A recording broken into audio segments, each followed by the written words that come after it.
Lynn is the laziest student in the flying crane sect.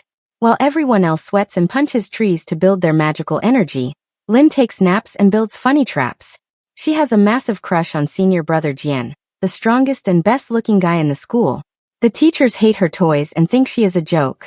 To prove she is worthy of standing next to Jian, Lynn enters the big fighting contest. She plans to win not with magic, but with spring-loaded boxing gloves, sneezing powder, and a whole lot of sneaky tricks. They say love is unpredictable, and today's story proves it. Welcome to Romance Crave Stories, where every episode is full of passion, secrets, and emotional twists. Let's begin. The sun was shining brightly, the birds were singing sweet songs, and everyone in the flying crane sect was busy punching thick wooden poles. Everyone, that is, except for Lynn. Lynn was taking a nap under a shady tree. She did not like punching wood. She did not like sitting on hard rocks to breathe in the magic air, which everyone else called chi. To Lynn, sweating was just a very silly thing to do. Why work hard and make your arms sore when you can build a clever machine to do the hard work for you? Lynn, wake up, yelled Elder Chu, turning the color of a very angry, red tomato. You are supposed to be training. The Great Mountain Fight is next month. Lynn slowly opened one eye. She yawned loudly and stretched her arms. Elder Cho, good morning. I am training. I am training my mind. Resting is very important so my brain can think of new ideas. Elder Cho looked like he wanted to pull his own hair out. You have zero magic energy. A baby bunny has more fighting spirit than you do. How will you fight in the contest? Lynn just smiled. She patted a small wooden box sitting next to her pillow. I have my little helpers, she said proudly. Her helpers were not magic spells. They were metal traps, spring-loaded boxing gloves, and shiny little balls that made loud noises and silly smoke. The elders hated them. They said true fighters used their fists and their hearts. Lynn said true fighters used whatever stopped the bad guys from hitting them in the face. Just then, a loud, happy cheer went up from the training yard. Lynn sat up quickly, suddenly very awake. Her heart did a fast, happy little jump in her chest. Walking across the yard was senior brother Jian. Jian was perfect. He had dark hair that always blew softly in the wind, even when there was no wind at all. He had shoulders as wide as a door, and eyes that sparkled like dark glass. He was the strongest fighter in the whole sect. When he punched a wooden pole, the pole seemed to apologize before falling over. Lynn rested her chin on her hands and sighed a happy, dreamy sigh. She had loved Jian since the day he helped her pick up some metal gears she had dropped in the dirt. He smelled like pine trees and victory. Look at him, Elder Cho grumbled, crossing his arms. A true hero. He trains day and night. You could never stand next to him, Lynn. He needs a strong warrior, not a lazy toy maker. Lynn frowned. Her cheeks turned hot. She did not like being told what she could or could not do. Watch me, she muttered quietly. I will win the Great Mountain Fight. And I will get Jian to look at me as the woman of his dreams. She grabbed her wooden box of gadgets and stood up. It was time to get to work. She was not going to punch trees, of course. She was going to her messy workshop to build the biggest, funniest, and most surprising traps the sect had ever seen. Jian liked strong fighters. If she could make the meanest fighters in the school fall into mud puddles and sneeze until they gave up, that would count as strong, right? She giggled to herself. She just hoped she did not blow up the kitchen again while mixing her smoke bombs. Love was a hard game to play, but putting together a hidden pie thrower? That was the easy part. Chapter 1. The lunchtime bell rang loudly, and the training yard filled with hungry fighters. Lynn found a quiet spot near the beautiful fish pond. She sat on a smooth rock, pulled out a warm, sweet pork bun, and got ready to take a big bite. Suddenly, a dark shadow covered her face. Lynn sighed and looked up. It was Bobo was built like a brick wall, and had the manners of an angry bear. He thought because he could break rocks with his head, he could take whatever he wanted from the smaller students. Give me that bun, lazy Lynn, Bo grunted. He held out a thick, dirty hand. I trained hard today. My energy needs food. You just slept under a tree. I am eating this, Bo, Lynn said calmly. She held her bun close to her chest. Go to the kitchen if you are hungry. Bo laughed a mean, loud laugh. I want yours. He stepped closer, raising his heavy fist. Give it to me, or I will show you my famous tiger punch. Lynn did not look scared. Instead, she smiled a very sweet, innocent smile. She raised her right arm, keeping her hand open and flat. Okay, Bo. You win. Just let me brush a bug off my sleeve first. Bo lowered his fist, looking confused. Bug. Lin flicked her wrist. Click. Under her sleeve, a tiny metal spring snapped. A small wooden wheel spun very fast, turning a set of little paper fan blades. From a hidden tube tied to her arm, a huge puff of bright pink powder shot straight out into the air. Poof! The pink cloud hit Bo right in his big nose. Bo froze. His eyes went completely round. His nose twitched. He opened his mouth, but angry words did not come out. Achoo. The sneeze was so loud it shook the nearby bushes. Bo threw his arms back. But the pink powder was still doing its job. Ashoo. Ashoo. Ashoo. Bo sneezed again and again. With every heavy sneeze, he took a step backward. His eyes were watering, and his face was covered in silly pink dust. He spun around, trying to rub his nose, but his heavy boot slipped on the wet grass near the edge of the water. Splash! Bo fell backward right into the deep fish pond. Cold water flew everywhere. The pretty orange fish swam away as fast as they could. Bo sat in the water, looking like a giant wet pink baby. He let out one last sad bubbly sneeze. Lin took a happy bite of her pork bun. Bless you, she said to the water. Then she heard a soft, deep chuckle. Lin turned her head and almost choked on her food. Standing on the stone bridge over the pond was senior brother Jian. The bright sunlight was hitting his dark hair perfectly. He was looking down at Bo in the water, and then he looked up at Lin. He did not look mad. He did not yell at her for fighting without the proper magic arts. Instead, his dark eyes crinkled at the corners. He gave her a slow, warm, amused smile that made Lin's stomach do happy little flips.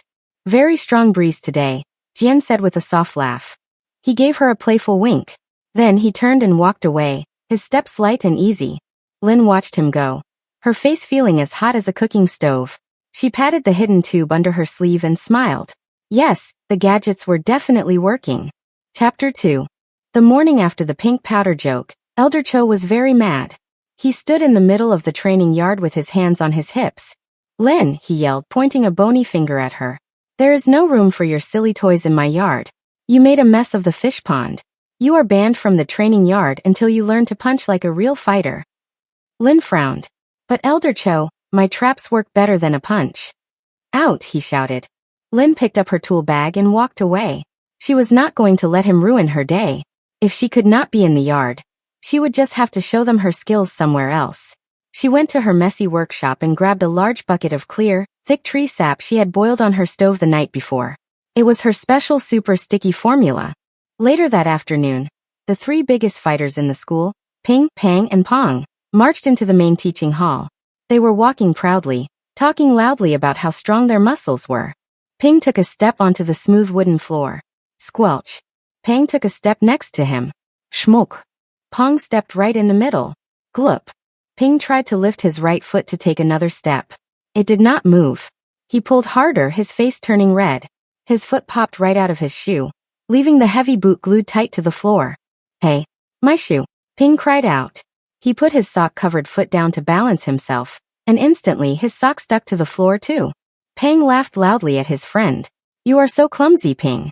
He tried to walk over to help, but his own feet were completely stuck. He leaned forward to pull his legs, lost his balance, and fell flat on his stomach. His nose, his chin, and both his hands stuck to the wood like flies on a tape trap. Help. I cannot move. Pang yelled, his voice muffled by the floorboards. Pong tried to turn around and run away, but he was locked in place. He waved his arms like a panicked bird, trying to break free, but his feet stayed firmly planted in the clear glue. From outside the open windows, Elder Cho heard the yelling. He ran over, looked inside, and saw his three strongest students stuck to the floor. His face turned the color of a dark plum.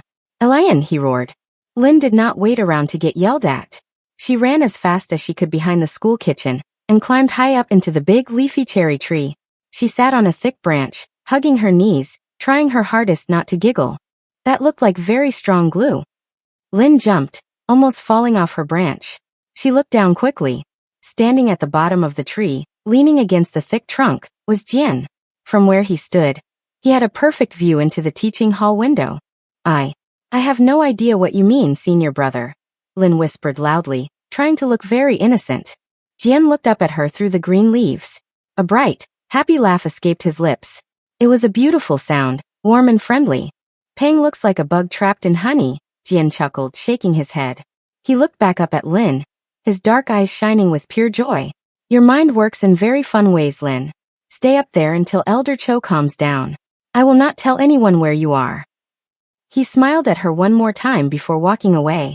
Lin hugged the tree branch tight, resting her cheek against the rough bark. Her heart was beating like a fast, happy little drum. Getting banned from the yard was turning out to be the best thing ever. Chapter 3. The dining hall was loud and busy. Candles glowed softly on the long wooden tables. Everyone was eating big bowls of hot noodle soup, talking about their kicks and punches from the day. Lin sat at the very end of a table. She liked sitting alone so she could draw pictures of springs and gears on scraps of paper while she ate. She took a loud, happy slurp of her soup. Suddenly, the noisy hall seemed to go a little quiet. Lin looked up. Senior brother Jian was walking down the row. People moved to make room for him. Girls smiled and waved. But Jian did not stop to sit with the strong fighters, or the pretty girls. He kept walking until he reached the end of the table. He pulled out the wooden bench, and sat down right next to Lin. Lin stopped chewing. Her noodle hung out of her mouth like a long, wet worm. She quickly slurped it up and gulped. Her heart started to do fast jumping jacks inside her chest. He was so close she could smell the clean pine scent on his dark robes. Good evening, Lin, Jian said softly. He had his own bowl of soup, but he was not looking at it. He was looking right at her. Good evening, senior brother, Lin squeaked. She sounded like a tiny, frightened bird. Jian smiled. I wanted to ask you about the tree sap today. How did you make it dry clear, but stay so sticky? It was very clever. Lin could not believe her ears. The most handsome, powerful man in the sect wanted to talk about glue? Well, I boil it slowly, she said, her hands shaking a little. And I mix in the juice of crushed sweet berries. It keeps it from turning hard like rock. Brilliant, Jian said. He leaned in a little closer. Your mind works in wonderful ways. You see the world differently than the rest of us. Lin was so happy she forgot how to hold things. Her fingers simply let go of her wooden spoon. Plop! The spoon fell right into the middle of her hot soup. Salty drops of broth flew up into the air and splashed right onto the front of her clean robe. Lin gasped. Oh no, she cried, feeling her face turn as red as a chili pepper. She felt so clumsy. First, she was the lazy student, and now she was making a silly mess right in front of the man she loved. But Jian did not laugh at her. He did not call her clumsy. Instead, he reached into his sleeve and pulled out a clean, soft cloth. Slowly and gently, he leaned over and wiped the drops of soup off her sleeve. His hand was warm, and his touch was very kind. It is okay, Jian said softly. He looked into her wide eyes. Elder Cho says a fighter needs strong fists. But I think a sharp mind like yours is much more special. He handed her the cloth with a final, warm smile, then picked up his bowl, and went to eat with the other senior students. Lin sat completely frozen in her seat. She held his soft cloth tight in her hands. She felt like she was floating high up in the clouds. If she had to drop her spoon every day to get a smile like that, she would gladly throw all her spoons away. Chapter 4. The very next day, a loud, deep gong rang through the school. It was the sound for a big meeting. Lin was called to the grand hall. She stood alone in the middle of the large room. All the old, grumpy teachers sat in a wide circle around her. Elder Cho looked the maddest of them all. His face was twisted up like a sour lemon. She is making a joke of our school, Elder Cho yelled, pointing at Lin. The great mountain fight is for true warriors. She uses sticky tree juice and sneeze dust. She must be kicked out of the contest. The headmaster, a very old man with a long white beard that touched his belt, looked down at Lin. Is this true, little Lin? Do you refuse to use your magic energy? Lin looked down at her shoes. My magic energy makes me very sleepy, sir. My tools work much faster. The teachers groaned loudly. The headmaster shook his head. Then we have no choice. If you will not punch, you cannot fight. You are. Wait! A strong, clear voice called out. Everyone turned. It was Jian. He walked into the middle of the circle and stood right next to Lin. Lin felt a happy, warm feeling just from him being close. Headmaster, Jian said, bowing politely. I have read the old rule book of the Great Mountain Fight. It says a student must use their own power to win. Lin builds these tools with her own hands and her own smart brain. That is her power. The rules never say she cannot use tools. The big room went very quiet. The teachers looked at each other with wide eyes. They whispered back and forth, scratching their chins. Finally, the headmaster sighed a long, tired sigh. Very well, the old man said softly. The boy is right. The rules do not stop her. Lin may fight in the contest. But, he added, looking at Elder Cho, I am sure she will lose in the first round anyway. Elder Cho smiled a very mean smile. Yes, the big tough fighters will crush her silly little toys. Lin did not care what they said. She looked up at Jian. He turned his head and gave her a small, secret nod. He believed in her. He stood up for her in front of the whole school. Lin held her head high. That small nod gave her all the fighting spirit she would ever need. Chapter 5. The moon was high and bright, but the corners of the flying crane sect were dark and very quiet.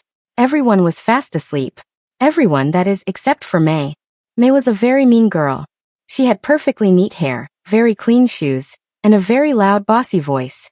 She also loved senior brother Jian. She was very, very angry that Jian was looking at lazy, messy Lin instead of her. May carried a heavy wooden stick. She crept quietly through the shadows. She wanted to sneak into Lin's workshop and smash all her funny traps into tiny pieces before the big contest. Without her toys, Lin would look like a fool, and Jian would never look at her again.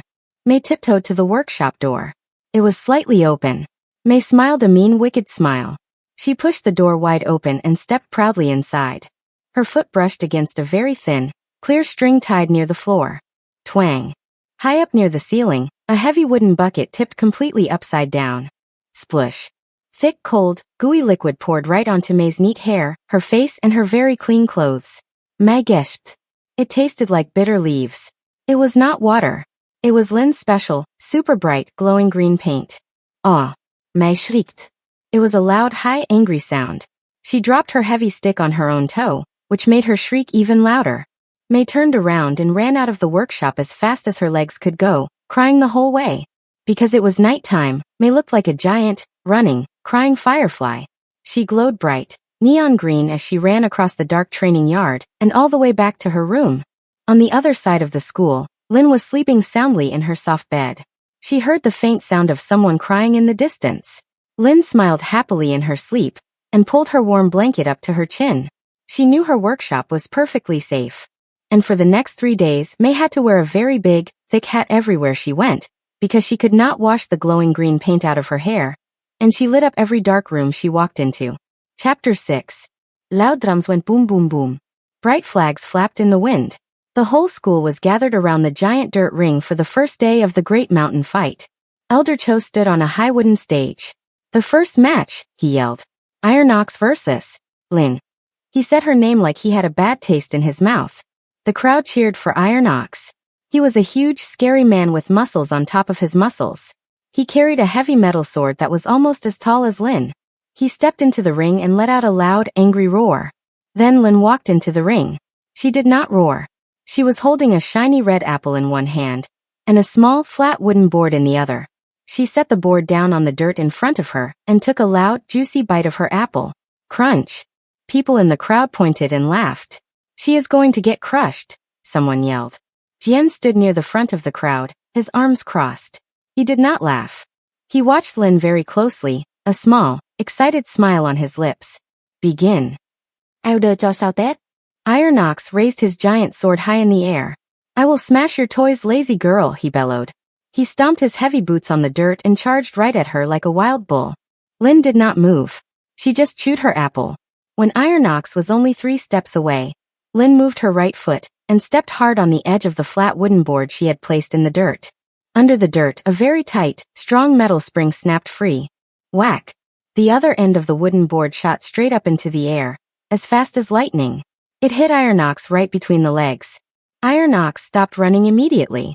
His eyes bulged out of his head. His mouth opened, but the angry roar was gone. Instead, a very tiny, high-pitched squeak came out. He dropped his giant metal sword. Clang. Then his big knees wobbled like jelly. He slowly fell forward, face first into the dirt, and did not move. Thud. The entire training yard went completely silent. No one cheered. No one laughed. The birds even stopped singing. The crowd was in total shock. Lin finished chewing her bite of apple and swallowed. She looked up at Elder Cho, who looked like he might faint too. I win, right? Lin asked simply. Slowly, Jian started to clap. It was just him at first, his loud claps echoing across the quiet yard. Soon, a few younger students started to cheer, too. Lin smiled proudly, picked up her wooden board, and walked out of the ring to get ready for round 2. Chapter 7. The sun was hotter now. It was time for the second round of the Great Mountain Fight.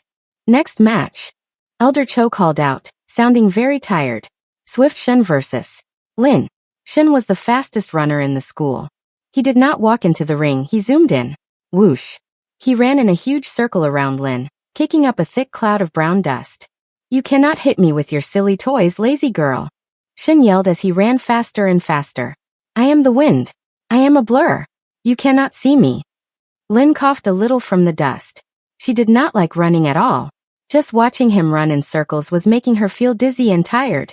Okay, wind boy, Lin muttered to herself. She reached into her deep pocket and pulled out a small cloth bag. With a quick flick of her wrist, she threw the bag onto the hard dirt path where Shen was running. The bag opened, and hundreds of tiny, shiny metal marbles spilled all over the ground. Shen was running way too fast to stop. His fast feet hit the smooth metal marbles. Slip. Slide. Shen's arms spun in wild circles. He looked like a very confused duck trying to fly. He slid to the left, his feet going completely out from under him.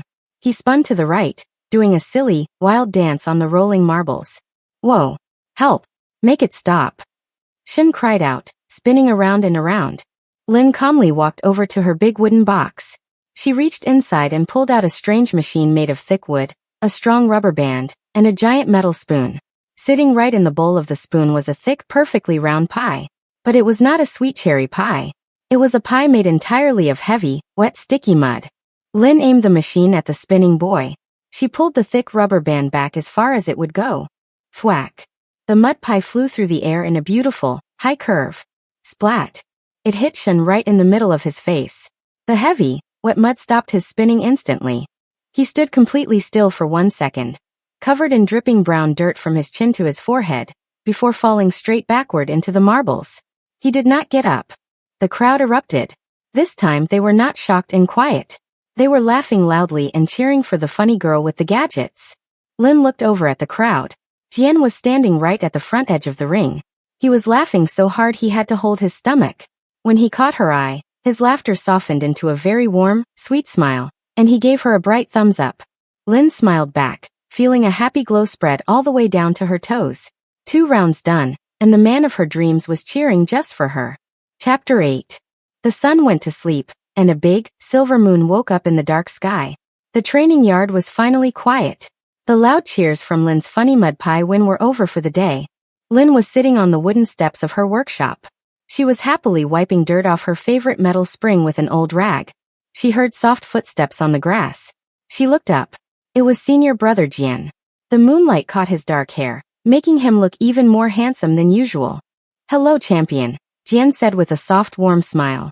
Lin felt her cheeks get very hot. Hello, senior brother. Will you take a walk with me? He asked gently. The woods are very nice and quiet tonight. Lin nodded quickly. She put down her spring, wiped her hands on her pants and stood up. They walked side by side, away from the loud school and into the quiet trees. Tiny yellow fireflies danced in the cool night air. You were amazing today, Jian said softly as they walked. I have never met anyone like you, Lin. Everyone else just punches and kicks the same old way. But you make magic with your mind. It is very fun to watch. Lin looked down at her small shoes. Thank you, but the teachers just call me lazy. They are wrong, Jian said. He stopped walking. He turned to look right at her, his dark eyes very serious and very kind. You are clever. You are funny. And I think you are wonderful. Slowly Jian reached out. His big, warm hand gently took her small hand. He held her fingers carefully, as if she were something very precious. Lin felt like her heart was doing a happy cartwheel. It was beating so fast, thump thump, thump thump. She thought it might pop right out of her chest and fly away like a tiny bird. Jian leaned in close. He smelled perfectly like fresh pine needles and cool night air. Lin slowly closed her eyes. Right there, under the bright silver stars and the dancing fireflies, they shared a very sweet, shy kiss. It was soft and perfect. To Lin, it was much better than taking a long nap, and it was much, much better than punching a tree. Chapter 9. The next day was the semi-final match. The sun was shining very brightly in the clear blue sky. It was hot, and the crowd was buzzing with loud excitement. Elder Cho stood proudly in the dirt ring with his best student, a tall boy named Run. Run did not look like the other rough fighters. He did not yell or act tough. He watched Lin very closely with narrowed eyes. Begin. Elder Cho sao Tết. He gave Run a secret nod. Lin tossed a handful of her shiny metal marbles onto the ground, but Rin did not run wildly at her. He stepped very slowly, lifting his feet high and placing them carefully on the dirt between the rolling marbles. Lin frowned. She pulled out her trusty mud pie thrower. Thwack. The mud pie flew through the air. But Rin was ready. He simply ducked his head smoothly. The pie flew right past him and hit a nearby tree with a loud splat. He is too smart, someone in the crowd yelled. Rin smiled a cold, proud smile. Your jokes will not work on me, lazy girl, he said. He took another careful step closer. His fists were raised, ready to strike. Lin had to think fast. Her normal traps were failing. She looked up at the bright, hot sun above them. Then she looked at the big wooden box of tools beside her. An idea popped into her head like a happy little light bulb. She reached deep into the box and pulled out a large, perfectly round, polished metal mirror. It was as big as a dinner plate. She held it up and angled it quickly. The bright sun hit the shiny metal and bounced right off. A powerful beam of bright, stinging light shot straight into Ren's eyes. My eyes! Ren cried out. He stopped walking and threw both his hands up to cover his face. The bright light was completely blinding him. He could not see a single thing. Now, Lin whispered to herself. She quickly stepped to her gadget box. Tied between two heavy wooden posts on the box was a very thick, giant rubber band. Sitting right in the middle of the band was a heavy, fat bag full of solid sand.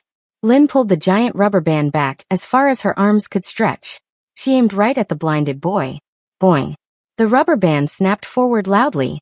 The heavy sandbag flew through the air super fast. Oof. The heavy bag hit Ren right in the middle of his stomach. All the air rushed out of him in one big loud whoosh. He folded in half like a piece of paper, fell backward, and landed right on his bottom. He rolled over into the dirt and groaned loudly, holding his tummy. He could not stand up. Elder Cho's mouth fell wide open.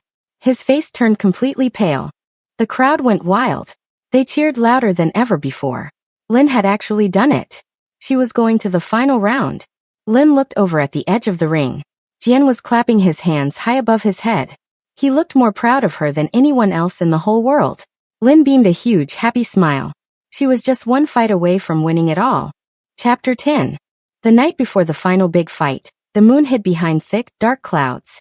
The training yard was very quiet. Lin was fast asleep in her room, dreaming happy dreams about Jian and flying mud pies. But Mei was not sleeping. Mei was still very mad about the glowing green paint, and she was even madder that Lin was in the final match against her. Mei tiptoed into Lin's dark workshop. She did not bring a heavy stick this time. She brought sharp, shiny metal clippers. Mei found Lin's big wooden box of gadgets sitting on the work table. She smiled a very mean, ugly smile. Snip. Snap. Mei cut the thick rubber bands. Crunch. Crack. Mei stepped on the shiny metal marbles and bent the spring-loaded boxing gloves. She took all the wires out of the smoke bombs and smashed the wooden boards. She ruined every single toy in the box. When she was done, Mei sneaked away into the dark night, feeling very proud of her mean trick. A few hours later, the sun started to come up. Lin woke up feeling very excited.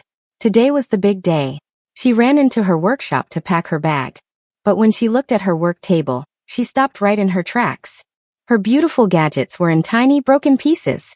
The springs were bent. The rubber bands were cut. The boxing gloves were flat and sad. Lin picked up a broken piece of her pie thrower. Her hands started to shake. Her happy smile melted away completely. No. Linguisperd. No. She sank down onto her small wooden stool. Heavy, hot tears filled her eyes and rolled down her cheeks. All her hard work was ruined. She had nothing to fight with. Without my tools, I am just lazy Lin again, she thought sadly. She pictured Mei laughing at her in the dirt ring. She pictured Elder Cho nodding and saying, I told you so. But the worst thought of all was Jian. She thought about Jian watching her lose. She thought he would see her with no gadgets and think she was just a foolish, silly girl after all. Lin covered her face with her hands and cried, wishing she could just hide in her room forever. Chapter 11. The sun was slowly peeking through the small workshop window, lighting up the sad pile of broken springs and cut wires. Lin sat on her stool, her tears making wet, dark spots on her dusty work apron. Lin? Are you in here? Lin jumped. She quickly wiped her eyes with the back of her hand, but it was too late. Jian stepped into the messy room. He saw her red eyes, and then he looked down at the work table. He saw the smashed toys and the ruined tools. His handsome face grew very serious. Who did this? He asked softly. It does not matter, Lin sniffled, looking down at her shoes. The final match starts in 2 hours. I have no weapons. I have no magic energy. I am just a lazy girl with a pile of junk. Jian walked over and kneeled on the floor right in front of her. He gently took both of her messy, dirty hands in his big, warm ones. Lin, listen to me, Jian said firmly, making sure she looked right into his eyes. Your power is not in this wooden box. Your power is inside your very smart brain. Someone can break your toys, but they can never break your clever mind. Lin stared at him. His dark eyes were filled with so much kindness and belief that her tears finally stopped falling. But the match? Lin whispered. Mei will use her strong fire magic. I need a big trap. Jian smiled, stood up, and proudly rolled up his sleeves. Then we better get to work. What do we have left? Lin could not believe it. The strongest, most traditional fighter in the whole school was not telling her to go punch a tree. He was asking for glue and sticky tape. Together, they worked as fast as lightning. They searched the dark corners of the dusty room for spare parts, acting as a perfect team. The string. They used extra strong cooking twine from the kitchen to tie broken wooden sticks back together. The glue. They melted more sticky tree sap to fix bent metal pipes back into a straight line. The secret weapon. They found a giant empty sack made of super stretchy, thick rubber hidden under a pile of old rags. If Mei uses hot fire, Jian said, his nose covered in a funny smudge of black dirt, we need cold water. A lot of cold water, Lin agreed. A bright, happy smile finally returned to her face. She quickly started drawing a brand new, crazy plan on a scrap of paper. By the time the loud breakfast bell rang outside, the sad pile of broken junk was completely gone. In its place stood one giant, beautiful, very strange-looking machine. It was patched together with tape, string, and a whole lot of teamwork. Jian wiped the sweat from his forehead and smiled at Lin. Are you ready to win? Lin grabbed the heavy handle of her new machine. Her heart was full of courage and love. I am ready. Chapter 12. The training yard was packed with people. Every student, teacher, and cook came out to watch the final match. The loud drums beat a fast, exciting rhythm. Mei stepped into the ring. She wore a bright red fighting suit. She looked very proud and very mean. She held out her hands, and bright, hot orange fire danced on her fingertips. You are going to lose, lazy girl, Mei sneered. Fire melts silly toys. Lin walked into the ring pulling a very large, lumpy cart covered by a brown blanket. She did not look scared. She looked right at Jian in the crowd. He gave her a steady, happy nod. Begin, the headmaster shouted. Fwoosh. Mei threw a ball of hot fire right at Lin. Lin ducked quickly. The fire flew over her head and hit a dirt wall. Lin grabbed the brown blanket and pulled it off her cart. Underneath was the giant machine she and Jian had built. It had heavy wooden legs, thick tape, and the giant stretchy rubber sack pulled tight like a massive slingshot. Sitting in the middle of the rubber sack was a water balloon the size of a very large pumpkin. Lin had filled it to the very top with freezing cold water, and a whole bottle of the cook's slippery dish soap. Fire! Mei yelled again. She threw 2 more fireballs. Lin had to move fast. She danced around the fireballs, her feet moving quicker than they ever had before. She grabbed the heavy wooden handle of her machine and started to turn it. Click, click, click. The giant rubber sack pulled back tighter and tighter. Mei saw the giant machine and stopped. She put both her hands together and started to build a massive, glowing fireball. It grew bigger and hotter. Say goodbye to your junk. Mei screamed. Not today. Lin shouted back. Lin aimed the machine right at the mean girl. She reached down and pulled the heavy locking pin. Fwang. The giant rubber sack snapped forward with a loud, heavy sound. The massive, soapy water balloon flew across the ring. It moved so fast it looked like a flying, wet watermelon. Mei threw her giant fireball at the exact same time. The fireball and the water balloon met right in the middle of the ring. The thin balloon skin melted instantly, and all the cold, soapy water rushed out in a giant wave. Hiss. The hot fire went out immediately in a cloud of white steam. But the water kept going. Splush. The huge wave of freezing, soapy water hit Mei right in the chest. Ack. My hair. Mei screamed. The slippery soap covered her from head to toe. Her feet slipped completely out from under her. She rode the wave of cold water like a wild sliding board, sliding flat on her back right out of the dirt ring and into the muddy grass. Thick, shiny white soap bubbles floated everywhere. May sat in the mud, covered in bubbles, looking very cold and very, very angry. The yard was quiet for 1 second. Then everyone started cheering so loudly the ground shook. They clapped and whistled. Even the headmaster was laughing at the funny bubbles. Lin wins. I'll do cho anh now. He actually smiled a tiny bit. Lin is the champion of the great mountain fight. Lin jumped up and down. She felt amazing. She had won. And she did it her own way. She looked into the happy, cheering crowd and saw Jian running toward her.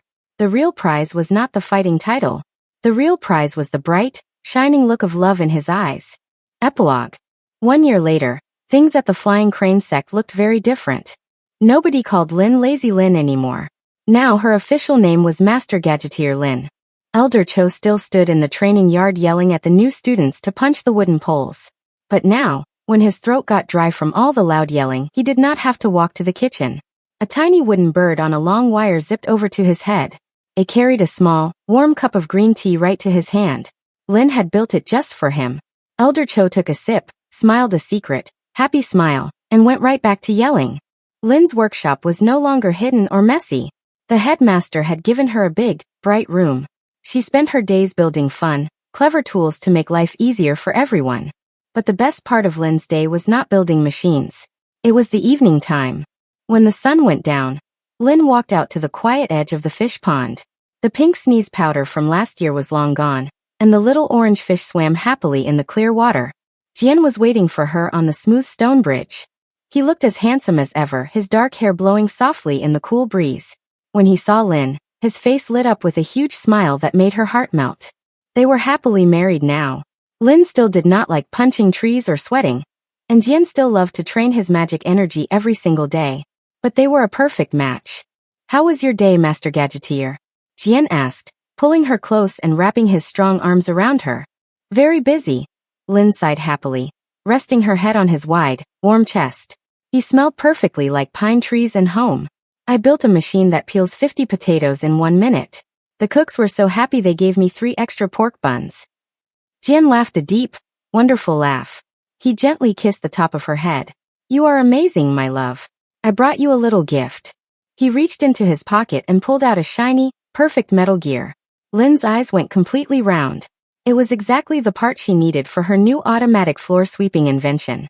Oh Jian, it is so beautiful, she squeaked. She took the metal gear and held it up to the moonlight like it was a shiny diamond. Jian smiled softly and leaned down to give her a sweet, long kiss. Life in the ancient mountain school was truly wonderful. Lin finally knew the truth. Magic energy was strong, and fast fists were great. But true love, a smart brain, and a really good spring-loaded trap were the absolute greatest powers of them all. That's where this love story ends for now.